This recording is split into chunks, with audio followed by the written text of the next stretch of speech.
Hi, Denny Johnson again, and in session number 5 we spoke about the physics of the iris.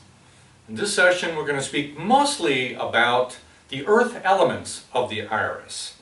Now we do this because the structure of the iris gives us an opportunity to examine what the energies are that animate the body and the mind and the soul. So when I look at the structure of the iris, I'd like to remember that it is a snapshot of a dynamic force. This is dynamic. The structure of the iris is the vascular system that you see. It's actually a circulation of visible and invisible matter. It is the aqueous part of the eye, is also the capillary and the venous supply to the eye, where the primary forces come from the white of the eye inward and they circulate. So this is a dynamic force. So when we're looking really at the physics of the eye, we're referred to one of them being electro, that is the forces of constrictive pointedness. The opposite to that was magnetic, which is a process of magnetic emanation, and electro principles of these two being electromagnetic. These are the forces that regulate everything else. When these two are gathered together, they produce this one, which is called in the physical world, it's called the gravitational. The gravity force is also balanced by the experience of the dynamic, or the force, that which creates movement. So these four different elements that are actually exemplified in the different arrangements of the vascular system of the iris. In this one, you will see, if you can look closely, there are brown dots like this one, and there are also open webs, both of these contained in the same place. This produces a dynamic force. When these two principles of the electro and the magnetic, they gather together, in this place it produces a cohesive force, or a neutralizing force. This is the very first one that's created in the experience of bonding. Now these four elements are also the primary elements of the earth. Earth, air, fire, water. These are the four elements of the earth that relate to the primary four elements of physics. Earth is a cohesive, grounding, but a stabilizing yin force. Air is an upwardly mobile experience. Water, fire. These are direct opposites. Fire is a rising force. Water is a descending force. These are the opposites. Earth, air, fire, water. Yes, every single one of these irises has corresponding earth elements, or water elements, or force elements. Every single one of them is a different form of color or sound or fragrance in some form. A different day or month of the year, or a different cloud structure, or a different plant, or a different medicine, a different organ, a different gland, a different body system. These are all the elements of the earth. Two of the other primary ones, they have to do with the metal and the wood. The metal and the wood are opposites. Wood is a binding force. Metal is, in many ways, a piercing, or in some way an expansive, liberating force.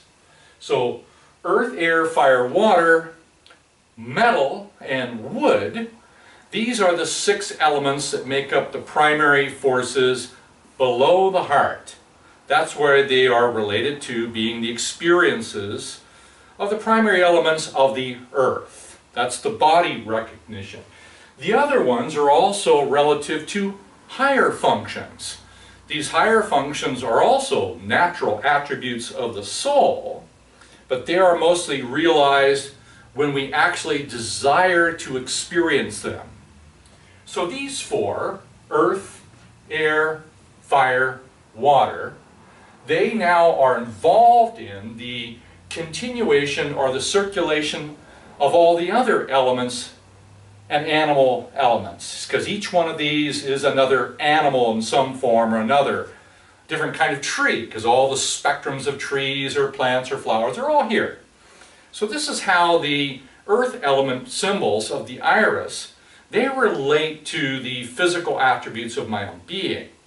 Now each one of these is also very much related to my own emotional experiences about how I relate to myself or how I relate to others. For example, the gravity-oriented one related to the earth element is really about my connectedness or my sense of belonging or my sense of community. It is essentially about bonding. How well do I bond? How safe do I feel? Is my bonding basically loving or unloving? By that, if my bonding becomes excessively controlling or possessive or denying of other people some sense of freedom, then the bonding becomes, well, a form of suffocation or bondage.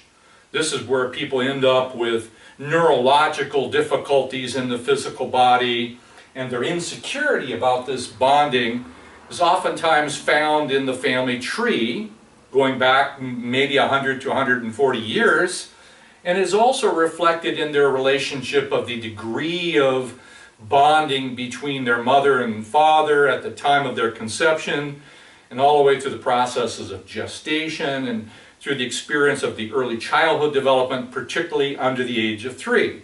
This is how the bonding element of the gravitational forces that pull things together, if it's done in a very healthy way, then it produces a sense of equilibrium and fairness and justice and equality. Things that destroy this, well, they have to do with any time we consider ourselves to be better than someone else, or more worthy of having more food or more money, or I deserve to have more than you because, well, I'm better, or because I'm black or I'm white, or anytime the lack of justice is here, it disturbs the other levels of this and produces different forms of symptoms and reactions and dysfunctions. Every one of these four, they have a different way of responding. For example, the force-oriented one, it has a way of being fire. That's the element of the earth here. It's a form of movement or action. When this movement or action is very clean, very clear, well, it's courage. It's personal passion. Passion to achieve something because it's a natural ability within my own soul. This same fire comes into the second level, and it's about fire in the heart. It's about being able to have relationship functions. When it comes up to the highest functions, it's about ultimate achievement when it comes to coming out into the world in the largest diameter. Because these different forms of physics and the earth elements, they're related to different qualities of diameter. By that I mean, one is about myself on this lowest level. It's just about me. The next level is my relationship to other people. The last one is about my relationship to everything. That everything, by the way, is pretty big. So these four, they represent these lessons and opportunities for me to be able to know myself. This one here, which is, remember, the element of electro, it has to do with how I feel about myself. It has everything to do with the nature of my personal interior identity. It is my name. It is me recognizing my own creation. So that creation of who I am, where did I come from? What am I? That's the question that is involved in the seeking. Now, when this one's out of balance, it produces an intellectual reaction of the excessive need to be able to manipulate or to control the people. This is a highly intellectual line when it's out of balance. Or it's bipolar, or it's schizophrenic, or it dives off the other end and comes into the experience of the yin element of feeling. This is the water element. The yin element of feeling leads into feelings about how I feel about myself, feelings about how I feel about other people, feelings about how I feel about, well, everything. This is the feeling element.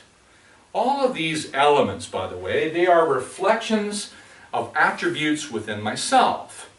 But my iris shows me which one I have most dominantly, or which combination did I receive that becomes a natural part of my soul's creative abilities. If I objectively use this kind of map, I can see that I need maybe, for my physical well-being, more fire. Yes, we can add herbs and vitamins and minerals, and yes, we can go for a run or a walk or whatever, and we can create movement. Or I might see that what I need is more assimilation. Yes, there's herbs and vitamins and minerals. There's even different forms of exercise, like postural movements, or Qigong, or Tai Chi, that does subtle forms of integrating the subtle systems into the feeling of belonging in my own body. Each one of these four has a wealth of information. We could spend such a long time just getting to know ourselves, our children, or other people by, well, simply looking at the mirror of our own soul. That's why I like the iris. Come back again, we'll tell you more.